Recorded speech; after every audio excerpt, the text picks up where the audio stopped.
Hello and welcome to the YouTube channel, Renew, Recreate, Recover You.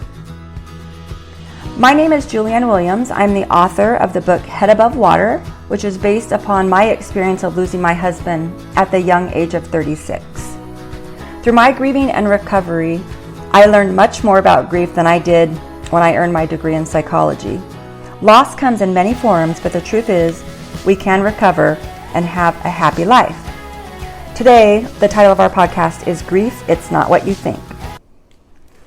Most of us have lost a loved one or friend and have experienced the stages of grief that are widely discussed. On the last podcast, we talked about that there are a couple of models. One has 5 stages, the other has 7, and it just depends on which model you adopt as you look at what your process of grief and your journey might look like. However, what I found is that there are many more experiences in life that bring us to a place of grief and loss, which either are not recognized or they're ignored. Let's talk about how grief may be affecting you. What's the first thing you think of when someone says they are grieving or have had a loss? Usually we go right to the common event that we have probably all experienced, that someone has died. That is no doubt one of the most difficult losses we experience. I know firsthand, having lost my husband young, my father, grandparents, a close cousin, and lifelong friends. This type of loss is most understood by people, and we can garner support from those around us, from people on Facebook, other social media friends, or even strangers when you mention that you had a loss. Now, that doesn't make it easy. It's just that people can generally identify with what you may be feeling. In my experience, these difficult situations, when we are trying to overcome them, they can be challenging if we don't understand how to move through that experience. We have learned not only from the pandemic, but after living our life, that we experience loss in many areas that are either not addressed or are not recognized by ourselves or other people as grief. So the first step is to understand common experiences that are triggering unfamiliar emotions or that trigger emotions that seem familiar from something that was painful. So grief can begin when we have what we normally call, disappointments or unexpected outcomes around something important to us. Anytime we lose something, it can lead to a feeling of loss, which is grief. So some examples that are outside of losing someone dear to us is the loss of a pet, a child that didn't, quote, turn out how you expected, a miscarriage, a job, your body image, an educational experience that you didn't have, changes such as working from home instead of going to the office, divorce, losing a home, losing any object that has meaning to you, something that is sentimental, a friend that no longer spends time with you, or you are, as we say these days, ghosted by someone. The truth is, we grieve more than just the loss in the present moment. Of course, when we first lose someone or something that was valuable to us, we feel these acute and painful emotions. However, it helps to understand that there are aspects of the loss that accompany this initial experience. As we think of the loss, we think of the time that we shared and grieve the fact that there will be no more. We think of the things that will be missed. For me, I think about my daughter not having her dad to walk her, down the aisle. We also grieve about the future that we thought we would have had. When I lost my husband, it was both emotional and physical pain I have never felt in my life, and I've never felt again. I immediately poured through the photo albums to connect with the memory and the life that we had. That led me to think of what our dreams were. The dining room table that we bought so we could have our children and grandchildren celebrate together, sitting at one table. Going to sporting events and watching our kids play cheering them on, and having all those proud moments, when they made their first goal. After the anticipation of these things, they materialize and we grieve again. I have found as time goes by, while I still feel sad, I have integrated these into my new normal, and I'm able to emotionally negotiate them. After he passed and we went through all the childhood experiences without him, and it started with the really big life milestones. Once I went through some of the things, such as sitting at the game by myself, such as having to go to a party by myself, such as attending church by myself, I was learning to better cope with what those experiences brought to me. So it is possible. Now, I'm not saying that makes it easy. It means as time's gone by, I've been able to foresee what I might had a hard time on for a day, an experience, a period of time, an event, such as my children graduating from high school or college, or getting their driver's license. And so I was able to have a lot of self-talk, to think about strategies that I could use to be emotionally present in that situation, to also acknowledge that I was feeling a loss and grief and disappointment. And so that I was able to make sure that that experience didn't take me too far back. Now, over the years, I have been told how strong I was. And grief, it doesn't require us to be strong. As a matter of fact, the last thing I have felt, even now, is strong.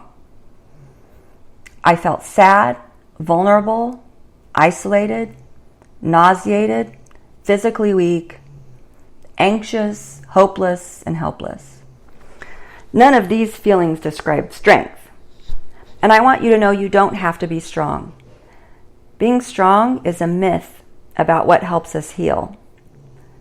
What helps us heal is fully experiencing our emotions. What keeps us moving forward is acknowledging those feelings and emotions so we can get on our path to recovery. I see strength as making it through a moment, an hour, a day, facing what your new reality is, or sharing how you feel with a trusted person. It does not mean you have to hold back your tears, do things before you're ready, or look like you have everything together. You do not have to live up to the expectations of other people. When I think a little bit about strength, I thought of a kind of silly example, but sometimes we're, get lost driving to a new destination. And most of the time when we're experiencing grief, we are now on a trip to a new destination. When we're driving, sometimes we have to stop and ask for directions. Now, for many of us, it's very difficult to admit that we need help. And then for other people, it's very second nature to say, I don't know what I'm doing. I don't know where I'm going. I need to go ask someone. But think about that contrast a little bit. When someone asks you for help, do you see that person as weak? I see that person as confident, strong, and open to learning. Taking care of you is strength. You are worth it, and you are important. And if you think about wanting to be the person that won't ask for the directions on the new destination, that doesn't make you strong. It could be something that helps you, but don't ever feel like you can't stop and ask for those directions. Now, one other thing I didn't expect after my husband passed away was this intense physical pain of grief. I did not know that existed. I learned very quickly that grief isn't just sort of mental or psychological. It's very physical. Grief can make you have physical ailments, some of which I mentioned above, like nausea and weakness. But other things I experienced and could cause you to have are insomnia, fatigue, digestive system issues, cardiac issues. And I know we've all heard that saying that someone has died from a broken heart. It can even affect your immune system. Knowing this, again, you need to take care of you. Since we know that grief isn't just in our mind, but it affects our body, we must pay attention to our whole person. The mind-body connection was something unexpected to me, and it brings to the forefront that grief isn't only in our mind. So a lot of people have, the feeling that maybe loss is a punishment from God. What I do know is that pain from loss is part of the human condition. But I believe that God is always beside us. And the loving God that many of us serve would not punish us by putting us through unthinkable situations.